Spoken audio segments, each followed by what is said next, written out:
Hello and welcome. Thank you very much for tuning in today. I'm your host, Alexander Neale, Dagobah Ace, and you're tuned in to the Lobbies UK Fairytale gaming show.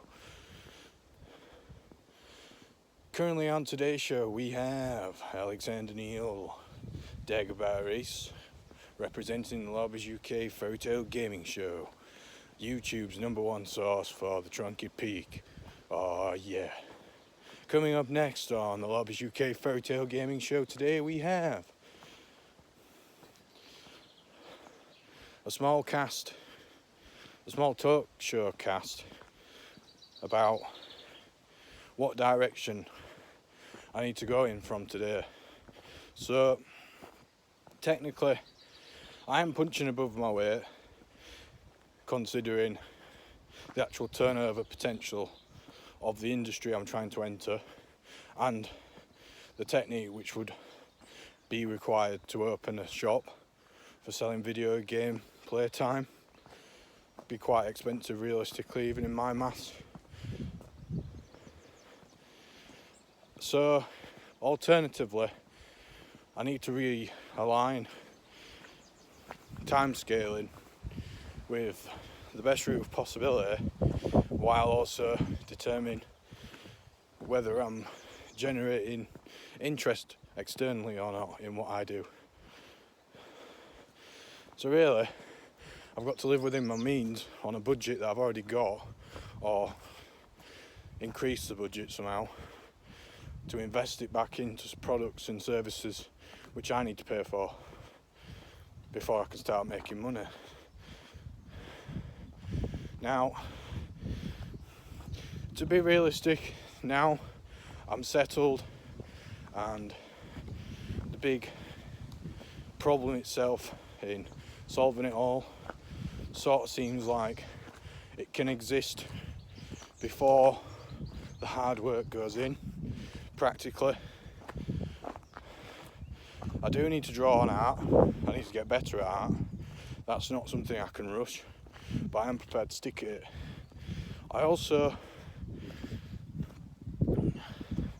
need to think of a way of generating an interesting pastime, not only by performing interactively, personally, but also entertaining value. So the entertainment value has to be somewhat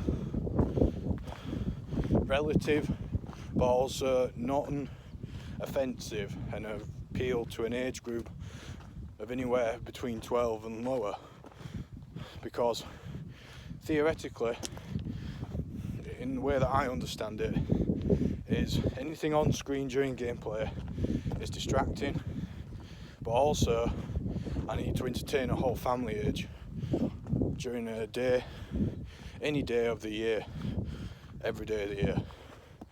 So I need to not only limit my output to quality, but also quantity, whilst also encouraging a reasonable standard in final qualities. I still haven't done any of this yet, but that's not the way that I've seen it as a problem. I've somewhat settled on what I've got. I mean, I've got like 7 or 8, 9 website addresses, all similarly addressed on the URL bar. I have nearly 10 usernames for social media websites that are all the same. So I feel prepared. I think the rest of what I need to do before encouraging somebody else to be helpful with, relative with what I'm doing, I kind of wanted less renown in terms of progress that I make from here on in the ways of response and reception from the general public, but also I need to be quite innovative in how I form progress from today. It can't be expensive, but it also has to be helpful and desirable. So with that said, This is Dagobah Ace, Alexander Neale for the Lobbies UK Fairytale Gaming Show. Over and out.